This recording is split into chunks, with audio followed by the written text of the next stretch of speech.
Have you ever hit that point in life where nothing seems to work? You try fixing one thing, and another breaks. You give your best, and life just shrugs back at you. We all get there. But what if I told you, every problem you've ever faced already has a simple solution? You just can't see it when you're in the middle of the storm. Let me tell you a story. Meet Eli Sanders.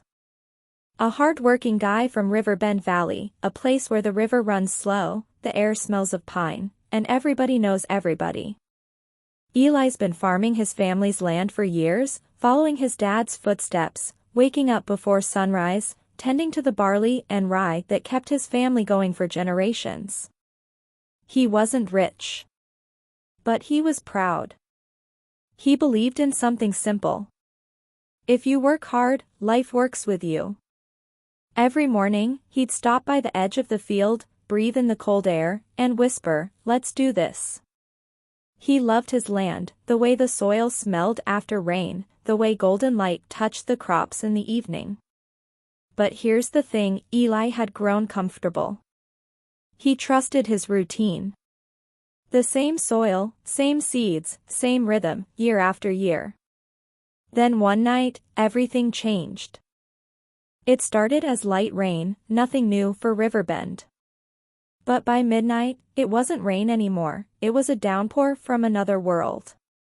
The river swelled fast. Trees cracked under pressure.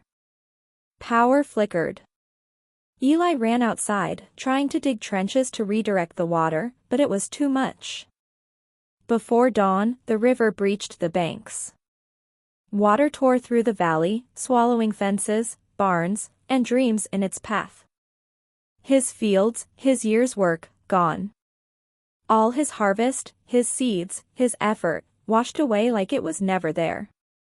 By sunrise, Eli sat on his porch, mud on his boots, clothes drenched, eyes blank. He whispered, "Why me? Why now?" But that's when the real flood began, not outside, inside his head. The worry. The guilt. The voice saying, "You failed." He thought about selling the land. Moving away. Starting over somewhere new. But deep down, he couldn't. This was his home. Still, he had no idea what to do next. Next morning, Eli walks into town, boots caked in dried mud, eyes tired. He passed by the diner, the hardware store, people nodding quietly, everyone had lost something that night. But near the river, sitting on a bench with a thermos of coffee, was Mr. Bennett, an old engineer who'd retired years ago. Eli respected him. The man had seen more storms than anyone. Mr. Bennett looked up and said, "You carry this flood like a wound, son." Eli sighed, "I lost everything. The land's ruined." The old man smiled softly. "What if I told you, the water that broke you might also save you?" Eli frowned. "Save me? How?" Mr. Bennett nodded toward the river. "Come with me." They walked to the riverbank, boots crunching in the wet soil. They stood there for a while, watching the flow. Mr. Bennett pointed at the water and said, "See this? For years, I built bridges over this same river. Every time it rose, we'd fight it. But you can't fight nature forever." He bent down and drew lines in the wet mud. "Your land's flooded," he said. "But instead of trying to push the water away, redirect it. Use it. Channel it." Eli blinked, unsure. Mr. Bennett chuckled. "I once had my house nearly sink from a storm. Instead of rebuilding the same way, I built a drainage system that saved half the valley the next year." Sometimes, the problem teaches you how to prevent the next one. The floodwater that ruined Eli's land could fill new irrigation ditches, water nearby plots, even grow crops that thrived in wet soil. Eli looked at the rushing current again, and for the first time since the storm, it didn't feel like an enemy. For weeks, Eli worked from dawn till dark. He dug new waterways, built raised beds, and planted crops suited for the soggy earth, cranberries, rice, wild greens. His hands blistered. His back ached. His savings thinned. Neighbors shook their heads. "You're wasting your time, Eli," they said. Some even laughed. "You can't farm in a swamp." He tried ignoring them. But the doubt crept in. One night, Eli sits on his porch, staring at the muddy field lit by moonlight. He whispered to himself, "Maybe they're right. Maybe I'm chasing ghosts." Then he looked down and noticed his hands rough, bruised, covered in dirt. Those same hands had built everything he'd ever had. He remembered his father's words.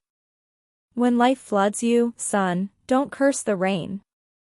Build a new path for it." Eli stood up, wiped his face, and picked up his shovel again. Montage continues, Eli working through sunrise, covered in sweat and determination. And day by day, something started to change. One morning, tiny green shoots peeked through the mud. His new crop was taking root. He smiled for the first time in months. What would you do when the thing that broke you becomes the tool that rebuilds you? Tell me in the comments, what's one step you'd take today to turn your storm into strength? Alright, let's finish this story. Months passed. The water channels worked perfectly. Cranberries filled the fields in rich red clusters. Wild rice swayed in the breeze. Eli's land, once written off as ruined, became the most fertile patch in the valley. Trucks rolled in. Buyers came from other towns. The bank cleared his debt. When a reporter asked how he did it, Eli smiled and said, "I stopped fighting the flood. I started working with it." He finally understood what Mr. Bennett meant. That fall, at the Riverbend Harvest Fair, Eli's stand was overflowing, baskets of bright cranberries and golden rice. His father, walking with a cane, came up and placed a hand on his shoulder. "Son," he said, "you found light in the flood." Eli smiled, eyes soft. Because he'd learned something simple, something life-changing. Every problem has a simple solution, hidden inside the problem itself. You just need to look differently. The flood that nearly destroyed him became the very thing that revived his purpose. He stopped asking, "Why is this happening to me?" and started asking, "What can I do next?" That shift changed everything. So here's what I want you to remember.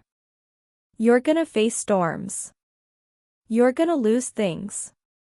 You're gonna feel helpless. But inside that chaos, might be the very thing that saves you. Maybe today you're bruised. Maybe tomorrow you'll bloom. Light your hope. Redirect the flow. Because every storm carries the seed of your next beginning. If this story hit you, share it with someone who's struggling right now, maybe they just need to hear that one line. Drop a comment on what problem you're facing, and what tiny step you'll take today to move forward. And if you found value, hit that like button, subscribe for more stories that shake you awake. Until next time, stay steady. Stay hopeful. And keep moving, one small step at a time.